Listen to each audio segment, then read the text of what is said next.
de Deus, né? Então é a perfeição do sábado.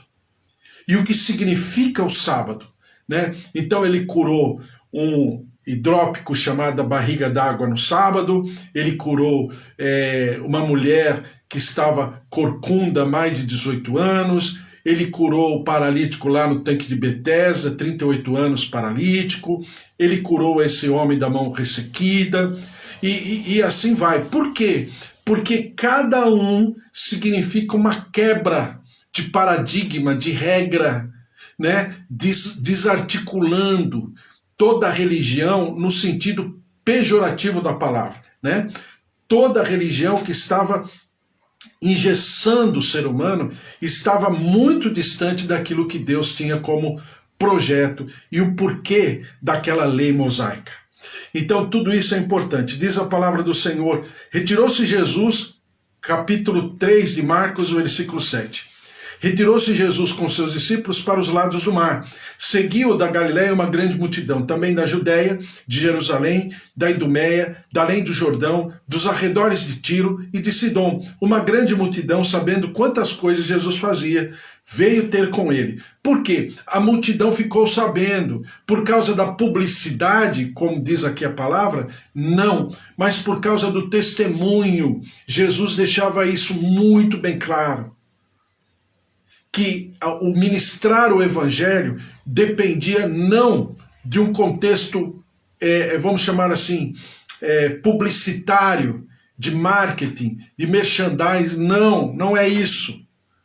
Mas era para as pessoas falarem o que estava acontecendo com elas, certo? Por quê? Já dizem os estudiosos de marketing, né, de publicidade, de massa, que é o seguinte: quando eu vejo que uma coisa é ruim, eu conto essa situação negativa para 5 pessoas. Essas 5 pessoas vão contar para mais 11 pessoas, ou seja, 55 pessoas serão influenciadas pela minha visão negativa sobre aquilo que me aconteceu. É a má notícia. Quando uma coisa é boa para mim, eu conto para no máximo 11 pessoas. Então uma coisa boa para mim, eu conto para 11 no máximo. E uma coisa ruim, na primeira escala, eu conto para 55 pessoas. Me entendeu? Daí, todo o aparato de mídia, de noticiário, de programas, de novelas, de tudo aquilo que norteia a nossa sociedade brasileira, está em cima da informação negativa, em cima da informação desfavorável. Por quê? Porque alcança maior número de público. Então eu nunca vou falar o que é bom, eu sempre vou falar o que é ruim, porque é uma questão de matemática, né? Então vamos pegar um programa aí, desses programas que no meu tempo era jornal, chamava Notícias Populares, né? Diziam que quando a gente pegava o jornal Notícias Populares, não é do teu tempo, mas é do meu. E se você torcia ele, eu virava assim, que caía sangue, né? Então, hoje você não tem mais, eu acho que não tem mais, né? Eu nem lembro mais, te confesso que eu nunca mais passei numa banca de jornal para saber se tem ainda o jornal Notícias Populares. Mas era assim. Então era o jornal só da calamidade, da tragédia. É um que matou o outro, que esfaqueou a mãe, que esfaqueou o neto, que esfaqueou o avô, que esfaqueou o pai, aquela coisa toda. Mas hoje você não tem notícias populares, mas você tem programas e tem, vamos chamar assim, programas jornalísticos de notícia diários, dia e noite, falando de coisas que, se você virar a televisão, você é capaz de cair sangue. Por quê? Porque é do marketing, é da publicidade falar aquilo que é negativo. Porque quando eu falo que é negativo, eu vou alcançar mais número de pessoas, uma questão matemática, de audiência. E eu quero, na verdade, alcançar a audiência. O quanto vai custar isso para os bons costumes, para a moral, para a ética, para a justiça? Isso é uma questão relativa. O que eu quero é alcançar a massa. Então, isso é natural do gênero humano. E é natural que as pessoas e esses editores e esses jornalistas e esses chefes de redação, eles trabalham, seja a plataforma, o negativo, o desfavorável, aquilo que vai promover uma, entre aspas, a visão de destruição, a visão de calamidade, a visão da tragédia. Entendeu? Então, o que Jesus está fazendo aqui é, sabedor do gênero humano, ele não quer que haja publicidade, mas ele quer que haja envolvimento com a obra que ele está propondo fazer. Obra essa que está apoiada não por sobre aquilo que ele faz, mas sobre aquilo que ele tem para passar, sobre aquilo que ele tem para falar, sobre aquilo que ele tem para ensinar. E as outras coisas são importantes? São. Como ele fala em Mateus capítulo 6, buscar em primeiro lugar o reino, né, de Deus e a sua justiça. E as outras coisas, claro, serão acrescentadas. Então, a lógica, o foco é o reino, é a palavra, é o instaurar de uma nova etapa, de um novo tempo. Então, dentro de toda essa lógica, aqui fala de Jesus indo por todos os lugares, mas aqui fala que pessoas de todos os lugares vêm até Jesus. Lugares esses, só para você ter uma ideia, tem aqui lugar que tem mais de 200 quilômetros da onde Jesus estava. A gente está falando de um tempo que não tinha trem, não tinha carro, não tinha ônibus, não tinha estrada, não tinha nenhum desses chamados hoje, que nós chamamos de modais, né, de transporte, não tinha nenhum. Era ou animal, que era uma dificuldade, porque a região é muito acidentada, região tão acidentada que, olha, um burro de carga, uma mula ainda consegue uma certa desenvoltura, mas cavalo e outros animais não conseguem. Tal é o terreno acidentado como é até os dias de hoje. Quando você olha aquele terreno de longe, você fala, meu Deus, né?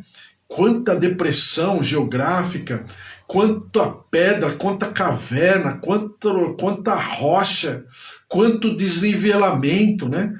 Então você está falando de uma região muito difícil. E as pessoas vinham de 200 quilômetros de distância para saberem quem era aquele Jesus que eles haviam falado, não por um noticiário, não por uma mídia, né, impressa, ou uma mídia falada, ou uma mídia assistida, não, mas de boca em boca. Então Jesus queria o quê? Que as pessoas fossem até ele para saberem o que Jesus tinha para oferecer, não por causa da cura, mas por causa da palavra, por causa da autoridade e poder, como diz a Bíblia, na palavra. Diz aqui, sabendo quantas coisas Jesus fazia, veio ter com ele. Então essas pessoas ficaram sabendo que Jesus curava. Essas pessoas ficaram sabendo que Jesus libertava. Essas pessoas ficaram sabendo que Jesus ministrava como jamais alguém ministrou durante toda a história daquela região.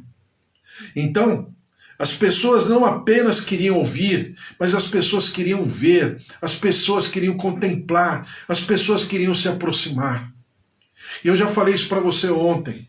Se de um lado Jesus se retirava das multidões, do outro lado, Jesus nunca desprezou uma pessoa. Aí você vai falar, mas a pessoa não está dentro da multidão? Ela está. Mas Jesus sabia identificar de uma maneira tão sábia, tão maravilhosa, o que era a multidão e o que era a pessoa. E ele estava interessado na pessoa e não na multidão. É a linha completamente inversa àquilo que a gente vê hoje. Mas esse é o nosso Senhor Jesus. Então você perceba que Jesus nunca, em nenhum momento do seu ministério. Aliás, a Trindade, né? E nunca, em nenhum momento, desprezou alguém que buscou ao Senhor. Fosse gente de propriedade do povo de Deus, fosse gente, como eles chamam, ímpias, gentílicas, ou eles falam gregas, né? Quando fala grego, quer dizer cultura grega, quer dizer o mundo inteiro, né? Então, na verdade, ele nunca desprezou. Ele nunca deixou de trazer uma palavra. Ele nunca deixou ou desprezou a dor, a miséria, a angústia de alguém como pessoa, não como multidão. Então ele sabia fazer essa diferenciação. E ele se movia em relação à pessoa e não em relação à multidão. Não obstante essa pessoa estar na multidão. E diz a palavra do Senhor, né? Então recomendou aos seus discípulos que sempre lhe tivessem pronto um barquinho por causa da multidão, a fim de não o comprimirem. Então veja que ele sempre está pontuando. Na hora que ele percebe que a multidão está como que, desculpe o termo, alterando o propósito de Jesus, Jesus se retirava. Simples assim. Ele se afastava. Exatamente para que as pessoas pudessem entender qual era o seu verdadeiro papel. Entendimento esse, discernimento esse, que é muito difícil. Haja visto o que acontece com os discípulos, né? Na última ceia, no ministério de Jesus, não é na vida dele, mas no ministério dele, ele passa por 3 ceias de Páscoa, né? 3 ceias. Daí a gente saber que são mais ou menos 3 anos de ministério, por causa das ceias que ele passa, ceias de Páscoa. Então, você perceba que na última Páscoa, poucas horas antes dele ser entregue para ser crucificado, ele está à mesa e ele fala: eu queria tanto estar com vocês nessa última Páscoa. Né? Tipo assim, uma coisa tão especial para Jesus. Sabe o que eles estavam conversando na mesa? Quem seria maior na sua corte? Quem seria maior no seu reino? E Jesus está numa dimensão completamente diferente. Então veja como, para nós, é muito difícil, humanamente falando, discernir isso. Mas no Espírito tudo é possível ao que crê, claro. Então perceba que esse conflito de interesse permanece até os dias de hoje.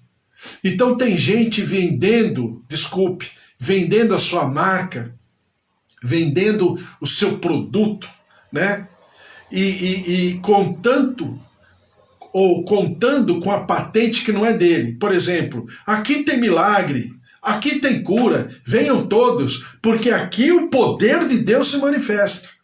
Lógico que a pessoa talvez não esteja falando assim, mas é assim que nós que somos ouvintes estamos entendendo, estamos ouvindo. Pode vir aqui, no outro não tem, mas aqui tem. Ué, mas a patente não é dele? A patente é do Espírito Santo. E se ele tem um dom de cura, sinais, prodígios e milagres, ele não pode levar isso ao marketing, a uma publicidade, né? Creio eu, mas, ema, cada um com seus problemas, ado, cada um no seu quadrado. Agora que para nós é importante termos esse discernimento, então é ruim ir até aquele lugar, ou aquela pessoa, ou aquela igreja, ou aquela administração? Não. Não é ruim, porque ali o Senhor está se manifestando. É aquilo que eu sempre falo para você, é a diferença entre glória e poder.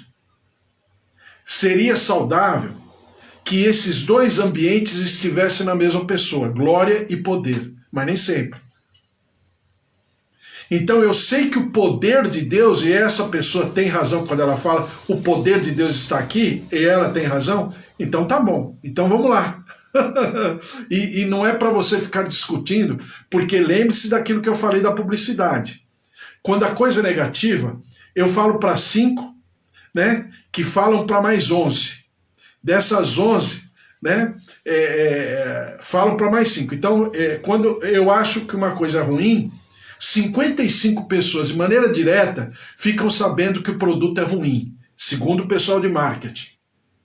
Quando a coisa é boa, só 11 pessoas ficam sabendo no máximo.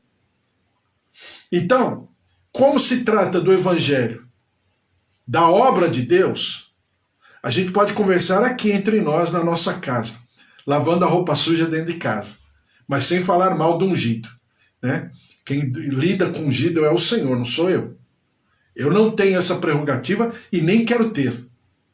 Agora, do outro lado, eu preciso entender que Deus se manifesta sim, que os prodígios e maravilhas e milagres se manifestam, vem da parte de Deus, mas isso não significa que a vida daquela pessoa ou daquele, né, daquele ministro ou daquele pregador esteja totalmente impregnado do poder e da glória de Deus.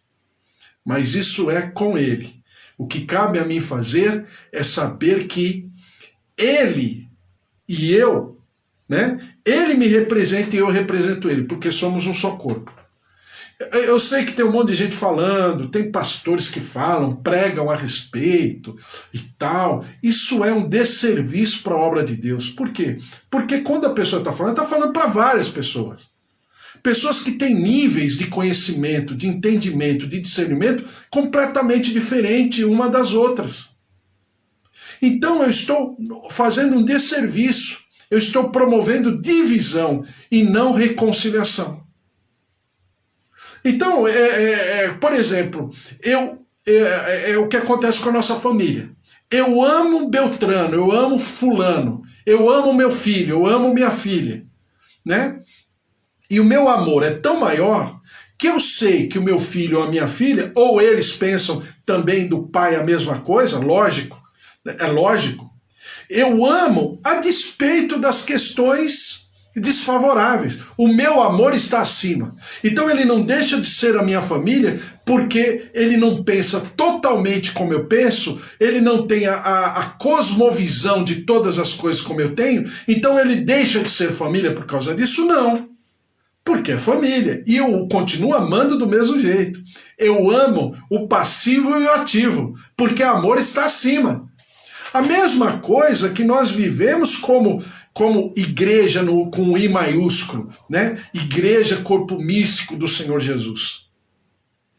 Eu, entre aspas, pessoalmente falando, concorde menos ou concorde mais. Mas a comunhão, ela está em cima de um parâmetro chamado Jesus Cristo. Palavra, mover de Deus. O restante, é relativo. Agora daí, eu ficar expondo, escrevendo um livro a respeito, é muito perigoso. Porque ao invés de eu estar pregando a reconciliação, eu estou pregando a divisão, a confusão, o comentário, o conflito. E as pessoas exageram na medida, né? Às vezes, eu acabei de falar, um ambiente como esse, que tem sinais, prodígios e maravilhas que eu sei que é de Deus. Não adianta. Eu sei que tem gente que fala que é do diabo, que é tudo invenção, é charlatanismo. Não, vem de Deus. Amém. Então o que cabe a mim é promover a obra de Deus, é promover a reconciliação. E as questões, vamos dizer assim, mais básicas de fundamento, deixa para essas pessoas resolverem, porque a relação delas não é com o ente, é com Deus, é Jesus. E Jesus vai mostrar.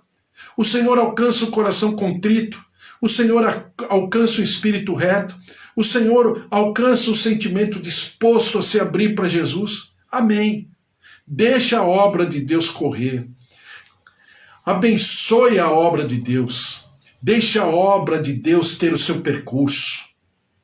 Por quê? Porque tem muita gente enlutada, tem muita gente desesperada, tem muita gente doente, tem muita gente opressa, oprimida. Então nós precisamos promover a cura e sermos instrumentos de cura e de libertação também, e não de divisão ou de confusão. Eu acho que não é saudável, nem para aquele ministério, nem para o meu ministério, nem para o ministério de ninguém, né? Uma coisa é eu ter uma opinião, outra coisa é fazer com que essa opinião seja maior, aí sim, maior do que a obra de Deus. Aí pronto, aí já ficou perigoso. Porque a minha opinião é tão importante, mas é tão importante, que eu deprecio aquele enlutado, aquela pessoa sofrida, aquela pessoa doente, enferma, e eu não vou contribuir para nada, porque aquela pessoa não vai ser alterada, porque talvez eu altere a vida dela pela minha opinião. Então a minha opinião, ela é minha opinião. A Bíblia fala que eu não tenho que levar para os outros. A Bíblia fala que eu tenho que levar os meus pensamentos a quê? A obediência de Jesus Cristo. Aí eu coloco a minha opinião lá. Pronto. Ninguém aqui tem o crivo, tem como é que fala? A balança de julgamento, se é bom, se é ruim, se é melhor ou pior. Não cabe a mim. Mas a mim cabe promover a reconciliação. A Bíblia fala que eu carrego na minha boca palavras de reconciliação. A Bíblia fala que eu tenho no meu espírito o espírito da reconciliação. A Bíblia fala que eu sou promovedor da reconciliação. E a Bíblia ainda fala, pois curava muitos de modo que todos os que padeciam de qualquer enfermidade se arrojavam a ele para o tocar. Então é por isso que Jesus... Por quê? Porque você tem várias pessoas ali e de opiniões completamente diferentes. Mas em nenhum momento o Senhor Jesus deprecia a dor da pessoa porque ela tem opiniões sobre Jesus.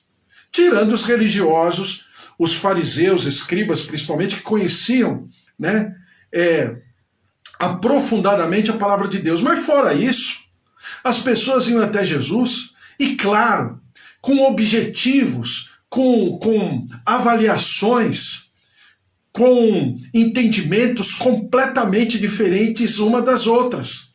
Mas isso não significa que Jesus não tenha alcançado a todos, ou pelo menos se deixado alcançar.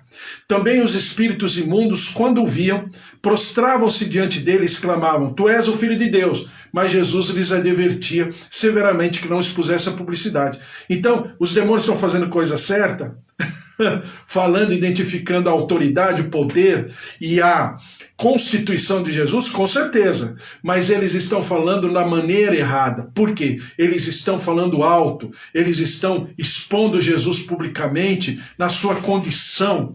E Jesus não queria publicidade para a multidão. Jesus queria tocar a vida de uma pessoa. Por quê? Porque o reino dos céus começa onde? Começa no coração. E Jesus deixa isso muito bem claro para aquele entendimento judaico, que o primeiro, para o reino se manifestar de maneira física, o reino precisa se manifestar, encontrar guarida no meu coração. É por isso que ele diz aqui, em algum texto dos evangelhos, que o reino dos céus não é comida nem bebida, mas é o quê? É no coração. E ele queria, ainda que mais tarde, lá no milênio, lá no tempo da escatologia, lá no Apocalipse, ele instaurará o seu milênio, eu chamo de milênio sabático, né? Que é o milênio terreno, um milênio, conforme fala, por exemplo, só num dos capítulos do Apocalipse, fala 7 vezes desse milênio. Então, com essa palavra milênio, então é lógico que existe lá na frente uma condição. Mas hoje, o reino dos céus é no meu coração, no meu sentimento, na minha maneira de sentir, de pensar e principalmente de me relacionar com Deus. É um reino interno, que depois, ali na frente, será um reino externo, um reino físico, um reino aparente, um reino substancial, mas que primeiro ele quer fazer com que esse reino seja instaurado no meu coração, quebrando como? Quebrando todas as amarras do pecado, da transgressão e da iniquidade, para que ele se manifeste em mim e através de mim. Esse é o reino dos céus. Glória a Deus, vamos orar, colocar tudo isso diante do Senhor, em nome de Jesus. A Kézia, oi Kézia, tudo bem? Paz do Senhor, Kézia. Todos aí na tua casa, Ivo, Patrícia, né? Karen,